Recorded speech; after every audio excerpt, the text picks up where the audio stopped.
All right.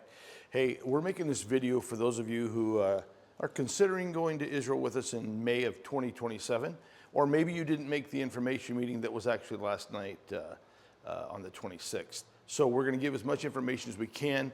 Make sure you pay attention to the board. I'm going to do my best just to be in a room talking to myself, which does happen on a regular basis, but here we are. We have about 28 or 29 people that have signed up already to go. We've got others that are in process of thinking about it. If you're one of those thinking about it, let me give you some information about what we're doing and what the plan is for the trip, okay? Most of all, that if you go to the trip, our goal is for you to relax and to learn and to experience God in an amazing way. Now, hopefully I'm not going to stand in your way so you can see these things as they come up here. It is a vacation, so we want you to be able to relax and enjoy yourself. But it's also so much more than that, because you're going to be able to experience the Holy Land and gain biblical knowledge and a biblical experience that you wouldn't have had before. And so I promise you that I teach different as a pastor because of my trips to the Holy Land, and we hope you have the same experience. But also, we talk about worship.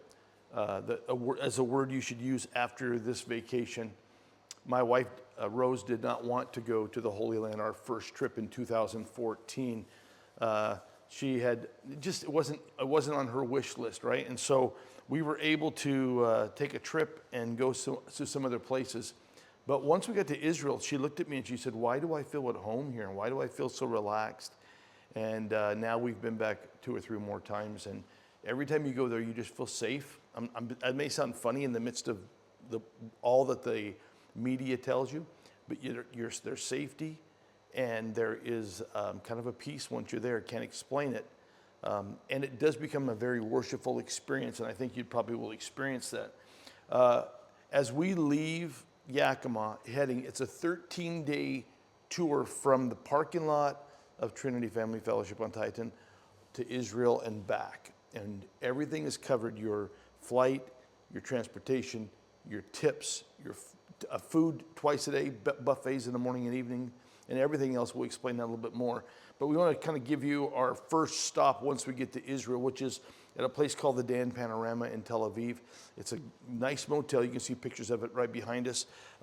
We've stayed here a couple times now, and Tel Aviv is kind of the main hub where we will fly into, and we will stay here one night preparing for our trip. This is a couple pictures that Rose and I took of the Mediterranean Sea just outside the window of our motel. To the right here, I don't know if you can see it or not, right here is the city of Jaffa, and it's Joppa where Jonah went and fled from God. A beautiful little city. This last trip, we were able to go and have a really neat experience at Simon the tanner's house. We enjoyed it more this last trip than before. This is our trip in May of 2025. And it's just an enjoyable town. And we'll go there and you'll experience some things right off the bat. So our first stop will be the city of Jaffa. And I know you'll enjoy it. It'll be great. This is a map of kind of where we're going to travel. As you can see, we start here in Tel Aviv, and we head up the Mediterranean coast, and we will stop in Caesarea Philippi and Megiddo and other places, ultimately landing up by the Sea of Galilee in the city of Tiberias, right up here. And I want you to know, and this is kind of important, that if you've read the New Testament, Matthew, Mark, Luke, John, 90% of what happens in those Gospels take place right here on the northern part of the Sea of Galilee. So we're going to spend time there. In fact, we did an 11-day tour last time. We're doing 13 this time because 2 things. We wanted to spend another day around the Sea of Galilee, and we wanted to be more relaxed. And that little extra day and a half is a big deal. But 90% of what Jesus did in Capernaum and Nazareth, these areas up here, we're going to spend as a triangle kind of around the northern part of the Sea of Galilee.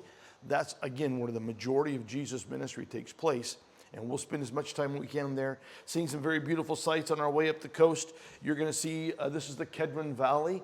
It's a beautiful, beautiful land where the Battle of Armageddon in the future will be fought. You'll see this is Caesarea Philippi above us here as well. It'll be beautiful as we're traveling up that Mediterranean coast.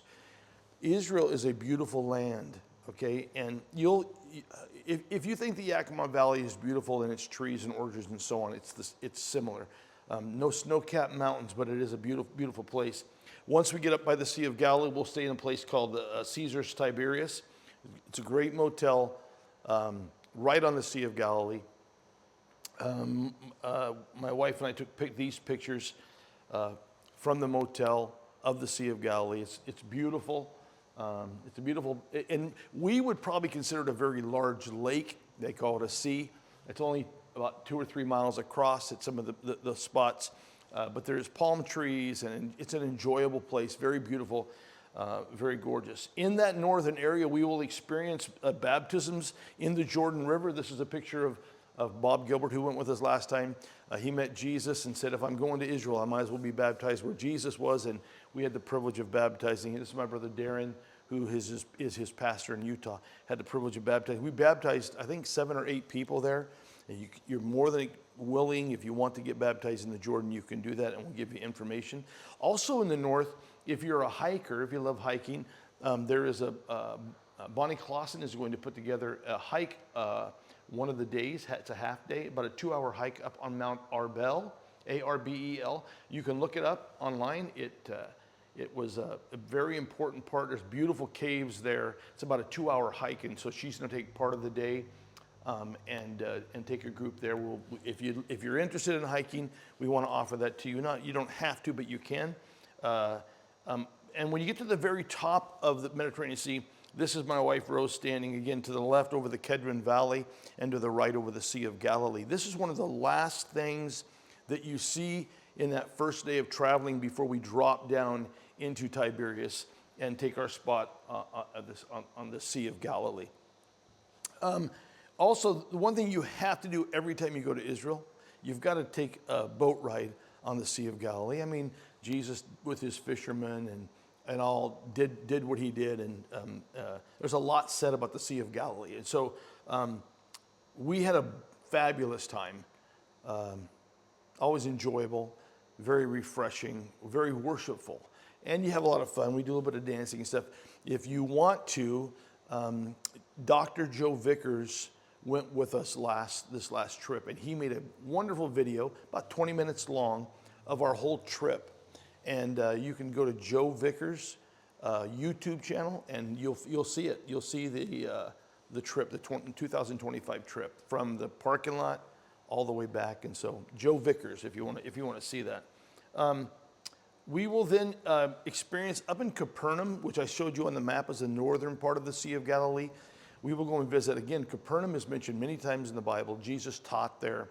We will travel there. And these are some of the ruins of that. You'll see, this is one of the cool things too, is this is a floor from the period of Christ that is made of tiles, mosaic tiles and so on.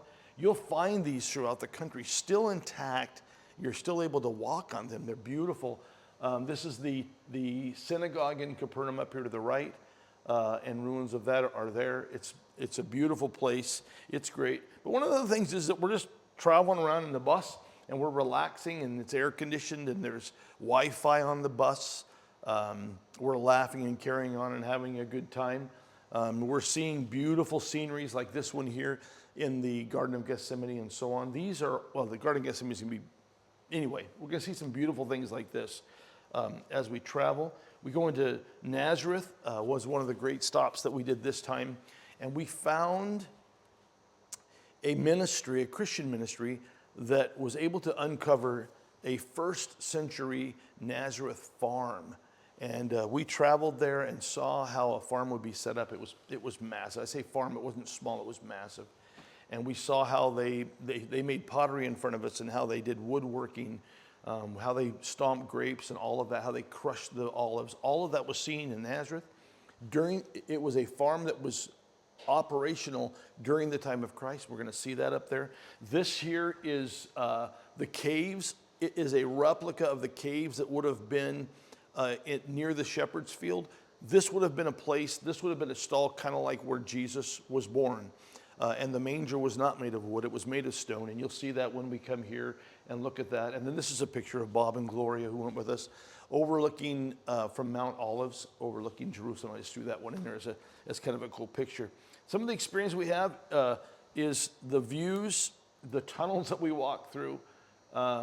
This is an aqueduct that you'll be able to do. Hezekiah's tunnel is part of our trip.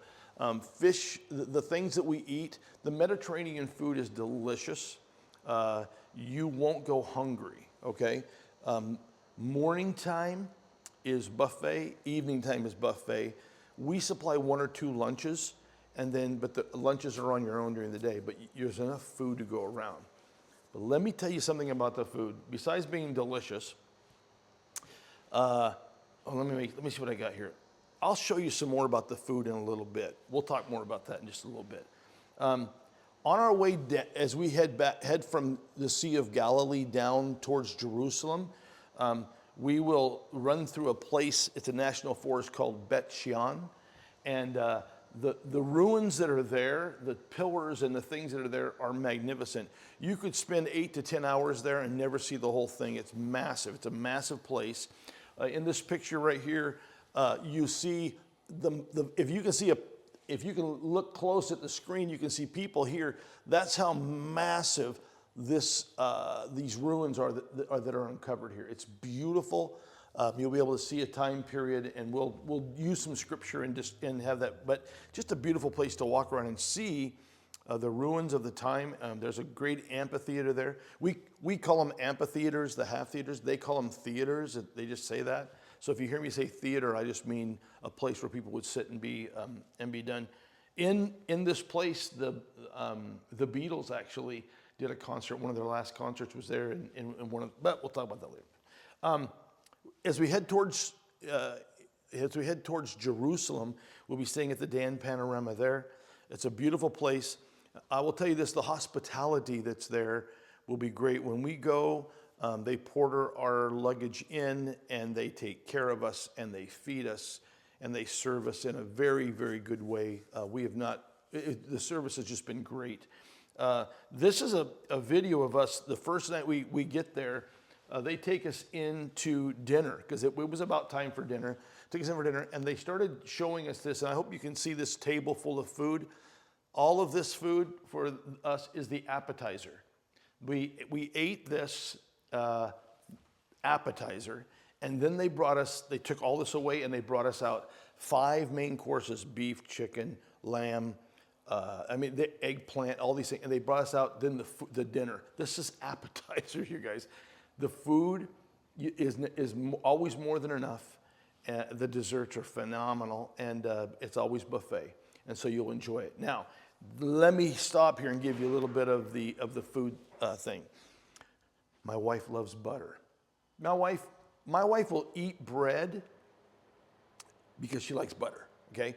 And so in the morning, they have an area that's 12 foot, that's just homemade breads and big bowls of butter, the whipped butter. And she breakfast is wonderful for her. But they also have bread at night. And so one evening, we are sitting at the table, and my wife asked the man who was serving us, "Hey, is there any butter?" And he goes, "It's not kosher." And she knew it as soon as she said it. You don't mix the milk and the meat. It's from Leviticus. It's a Levitical law. So if you have a hamburger, there's no cheese on it, because that would be milk and meat mixing. And so when you go to McDonald's in Israel, you get a Big Mac, there is no cheese on it. There's the meat, there is no cheese. And so in the evenings, they serve you the meat. And so you won't find cream for your coffee or butter for your bread. Those are milk products that wouldn't go with the meat. In the morning breakfast, you'll get eggs, and you'll get fish, and you'll get there's plenty of things to eat. A lot of pastries, a lot of potatoes, that kind of thing. But they separate that from one meal to the next. So you may want to be ready for that. But the food is delicious, and there's always more than enough. No one ever goes hungry. When we get to Jerusalem, there's a lot of things to experience. The Temple Mount will be one of our destinations. Behind me, this is the Temple Mount where they believe Muhammad ascended, and so that's a holy site. This here in the middle is the southern steps where Jesus taught. We will be here and have a good time. Up here, and you may have a hard time with the camera seeing this, up here is the eastern wall in the old city of Jerusalem. Scripture tells us that the Messiah will come through the eastern gates. That's what this is. There, I took this picture standing on the Mount of Olives looking that way. And then in front of it, you see all of that kind of whiter color there on the ground is a cemetery. The Muslims said, well, we've read your book and you say that this Messiah will come through these gates. So they put a cemetery down saying a holy man would never walk on the graves of others. And so even the Muslims believe the word of God, in essence, put up a deterrent from their Messiah coming and doing their thing. Talk more about that. In the old city, there's so many things to see. Walking through the streets, seeing people and experiencing them. Right here in the middle is the menorah that they have made for the temple when it is rebuilt. This is a solid gold menorah. And you can, I don't know if there's anybody saying that it's quite large. I can't remember the exact size and dimensions, but it's worth a lot. As you can see, it's outside, and you kind of go like, well, there's not much protection if it's solid gold. But if you look around at the cameras and such, if you were to step over this barrier and try to do something, you'd probably be taken care of, right? So now, my wife also goes to Israel, yes, for the experience, but this is her heaven on earth. These are the spice shops that are there, fresh spices that are there. And one example is saffron. Saffron, we were in Seattle when we got back one time, got off the plane, and saffron, like for a half ounce, was almost $20. And I was like, we bought saffron, bags of saffron, had them shrink wrapped for or pressure, whatever it is for your trip, and it was like $3 or something for a whole bag.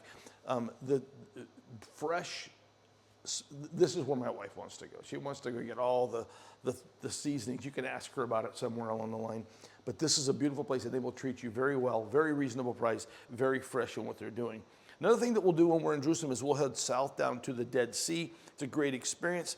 Right here, remember the video I told you of Joe Vickers? This is Dr. Joe floating in the Dead Sea. As you can see, he is buoyant, very, very buoyant. On this side is some of the folks that you can see they've got mud on them. One of the things that you do is you take the mud from the shore of the Dead Sea, you wipe it on yourself before you get in the water. Very medicinal, I guess, and it's just something that you have to do. Some of the other experiences that we have is right here when we are, my wife loves to ride camels. If you go and watch the video that's of this, you do have a camel ride on the day that we have lunch with Abraham. He's in full thing. He takes us into his tent and he treats us and tells us stories and stays in character that way. It's a beautiful thing. On the right side of this is the brook or the stream of En-Gedi, where David hid himself when Absalom was chasing him. It's a great stop. This last time we could not go in there because it had flooded out. They had a flash flood and it was not cleared when we got there.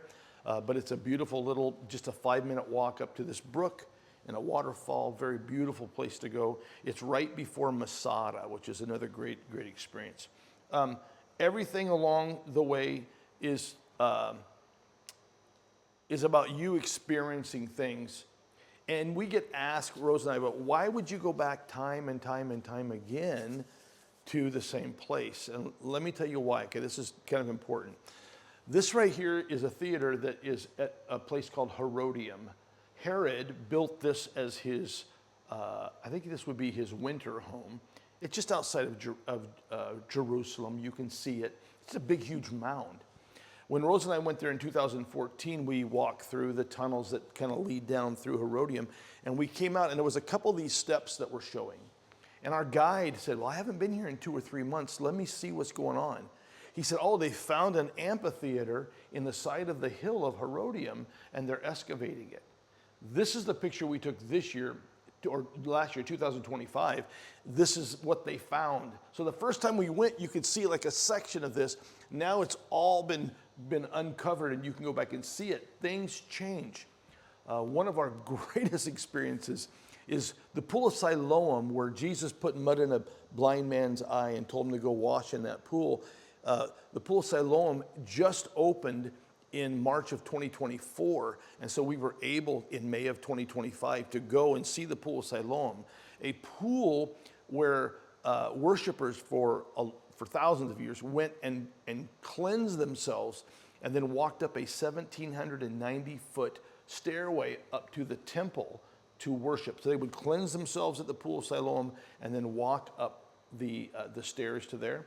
When we were there in May of 25, the stairs were not open yet. They were maybe 100 feet, maybe. In September of 25, they opened the whole pathway. So now what they call the pilgrim's path is opened all the way from the Pool of Siloam all the way up. These are things we get to see that weren't there. If you will watch the news, there are new discoveries being made in the Holy Land continually, proving almost every time, I would say every time, the history and the facts of the Bible. And so when you go there, you're going to see this. It's super, super exciting.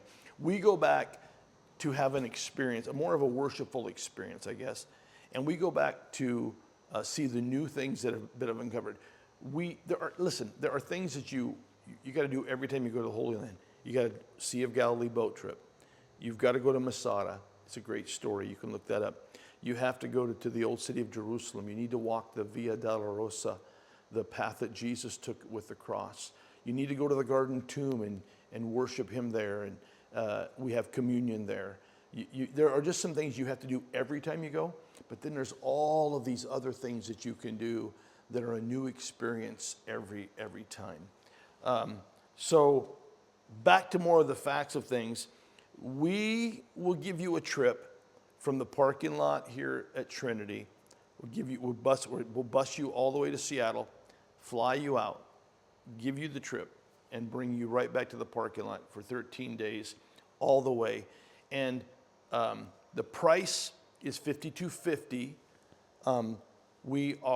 That includes, and I'll share with you what that includes here in just a minute.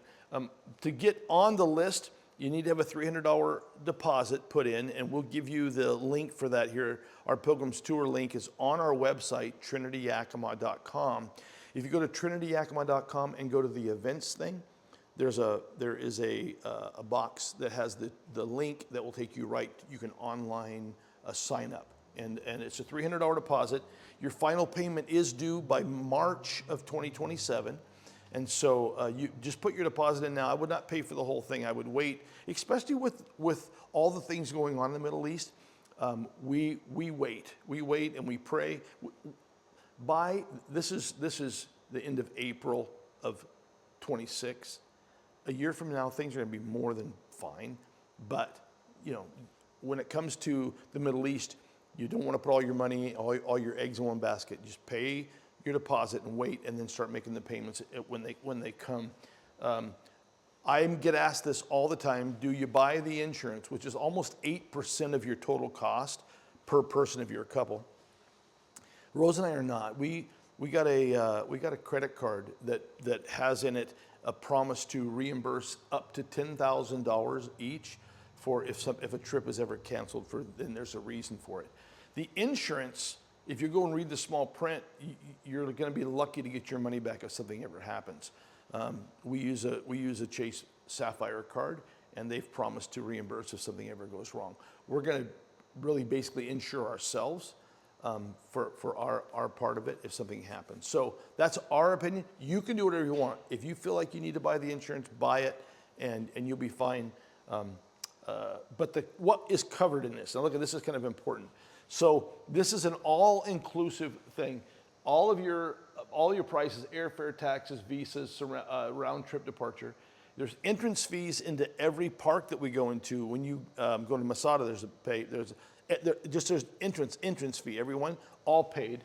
The gratuities, and this is a big deal, you guys. So the tour guides, the drivers, the porters, and the hotel staff all receive cash from us that comes out of all of our collective amounts. The tips are covered, okay? Unless you feel like, hey, this person really didn't, you want to do more, it's fine, but you don't have to give one tip the whole time you leave, okay? And then portable listening device, so that when because we're going to cap it at 40, but 40 people, if I'm talking or sharing the scripture or the tour guide is talking, you're going to have an in-ear monitor where you can hear them. We've used that before, and it works really well with a larger group. Your buffet breakfasts and dinners, and I know the Lunch with Abraham is covered. There may be one other one. Your hotels, which are very nice. We've loved the ones we stayed in. They're very clean, very good. The guided tour, your buses, which are very, very nice, air conditioned, and a Wi-Fi in the buses. Your fuel surcharges doesn't sound like much, but you would get, you know how that happens, especially with the way prices are. And then your international airfare. So all of it's covered. You could literally, not saying, hey, I want a souvenir, and not saying, hey, I want to buy a Coca-Cola or whatever it is, or a coffee. If you went and ate morning and evening and just went, you could go with no other cost to you except for that. It's all inclusive, okay? We're going to provide all of that. So, and the cost again is $52.50 a person. If you go single, there's a pretty significant charge for being a single person and going. I would recommend that you put on there that you'd be willing to house with somebody. Last time, we had two guys that were going singles, and by going together, I want to say it's $1,780 more if you're on your own. But they shared a room and saved that money. Both of them saved that money, and they had a great time. Got to know each other. One was 76, and one was probably 30 something, or 30, and they just got along real well. It was a real blessing. So if you would be willing to share a room, you can do that. If you want to be by yourself, you just pay a little bit more, and if you go online, you'll see that. Okay, lunch is once per passport. Okay, make sure you get your passport. I would start working on that now. Your protection insurance is up to you, as I mentioned. Here's some questions that we had asked last night when we had the meeting. What's the weather like? Well, in Tel Aviv, in May, usually it's about 77 degrees is a high, 60 is a low. But then you go to the Sea of Galilee, it's warmer, 89 degrees, same period of time. And then when you go to Jerusalem, it's back to, because you're in the same area, kind of Tel Aviv, it's about the same. And then when you go to the Dead Sea, it's always warmer because you're going south in towards the desert. So even in that small little country, there is that much of a difference in it. So the last two times, have had unseasonably higher temperatures, some warm days. Take yourself a jacket, like a windbreaker or a hoodie or something to keep yourself warm on those cool nights. But other than that, it's beautiful, it's nice. We get asked, well, how should we dress? Are there any dress codes? There are certain days, like when we go to the Temple Mount to see where the temple was, you have to cover your shoulders. Ladies can't have cannot have their shoulders being bare.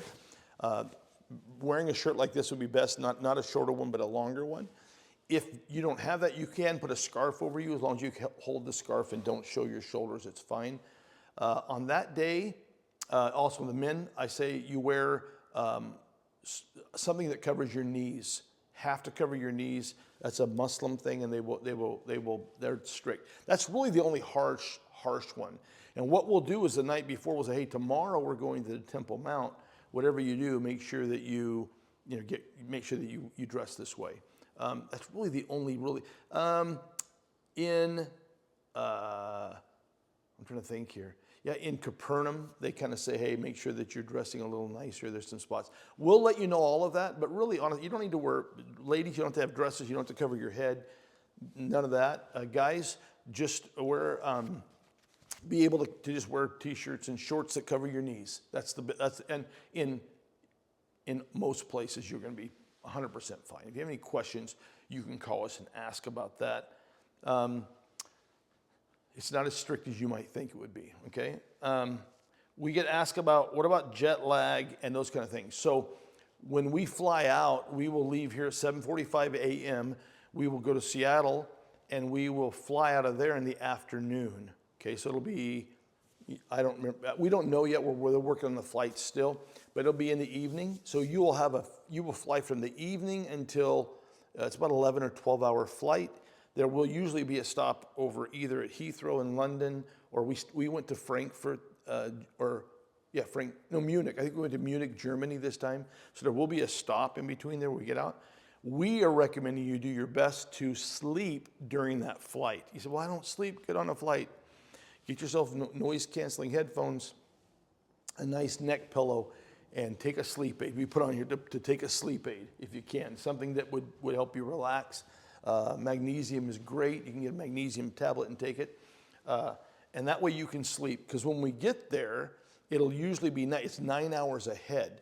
So we'll travel there, and then we'll end up sleeping at night before we begin touring. Also, because we're traveling 9 hours in a time direction, you're going to lose a day going. So we will leave here on May 20th, and we will get there on the 22nd. And then coming back, you will leave June 1st, and we will get back here June 1st. It's a little bit weird, and your body kind of responds to that. The biggest thing is you can look up several things, and we'll give you more next year when, like a couple months before we go, we'll give you some ideas. There's a certain kind of diet you can have that helps, and there's a certain kind of things you can do to prep for yourself. But we'll talk about that when the time comes. Someone asked last night, what about our luggage? You get one piece of luggage that's covered in a carry-on that you can take on there. There's no cost for that. I think there's a 50-pound weight limit is what I'm thinking, but we'll give you more details on that. If we're going to be there that long, the biggest thing for Rose and I was learning that we could easily wash things in a sink and hang it out overnight. Like once we get to Jerusalem, you're going to be there for 3 or 4 days, whatever it is. We could wash real quick stuff and hang it out. It was fine. But at the Dan Panorama, there are laundry services. You have to pay for them, but they're available to you. You can have them wash a few things if you need them, and that would allow you to pack less and be able to wear those to make sure you're there. On the day of the flight, we will meet here and leave at 7:45 a.m. And you're saying, well, why so early if we're not leaving till the late afternoon? The biggest reason is no rush to get there. We're going to drive over on a bus all together. When we get to there, we'll be there a little after noon. I think our flight last time left at 2:15 or something like that. So it gives us a couple hours to go in, not to be rushed, not to be pushed, to make sure there's no problems, and to get in and kind of. We would rather go a few minutes early than a few minutes late and feel the pressure. We're on vacation. Let's relax. So we'll leave at 7:45 and come back to that. We then had a question and answer time last night that we did. And so if you have questions and or answers, let me give you some ways you can get the information. One, Bonnie Clausen is my administrative assistant. If you were to email Bonnie, B-O-N-N-I-E, Bonnie at trinityyakima.com. Let me say it again, Bonnie at trinityyakima.com. 2 Y's in the middle, Trinity and Yakima.com. She has all the information that you would need. If you want to email me, Pastor Dennis at trinityyakima.com, you can do the same. Or my wife, Rose at trinityyakima.com. All those are really easy. If you, Bonnie, Rose, Pastor Dennis, you can make that happen. And we'll give you whatever answers that you need. Some of the questions that came up in the group. So we have some folks from Utah that are coming that went with us last time, and some new ones that are coming. We had a really large group here last night that was here. Again, we are going to cap it at 40, and we're at 28. I think we are at 28. The reason we're capping is we don't want such a large group that we can't flow when we go. You know, if you get too big, my wife and I, our first group, I think it was 52 or 54 in our first group when we went, and you're always being pushed through because there's so many. And so we're going to cap it in order to make it more relaxed, okay? So if you know someone who would like to go, they are more than welcome to go and to sign up as well. If they put their deposit in, it's first come, first serve. If we hit the 40, there is going to be a waiting list, and if you get on the waiting list, then your deposit's refundable if you don't get to go. But other than that, your refundable is not, or your deposit is not refundable. I'm trying to think of what else you really need to know. I would really, really encourage you. We took 17 people last time. The number was low because there was tension in Gaza, and people were worried. We had zero problems, absolutely It was so relaxing. It's crazy. But Joe Vickers on his YouTube channel, Dr. Vickers has a great video, 20 minutes long, takes it from the parking lot of the church all the way through Israel and back, and it's a great watch. And he puts some crazy music on there too that I kind of enjoy. So, any other questions you got, you can ask them. But until then, God bless. We hope and pray that as we get closer and closer to the date, that you'll just build an excitement and be ready to go. The ending of this video is going to be a little weird because I'm going to reach around and shut it off. But God bless you, and we will talk to you soon.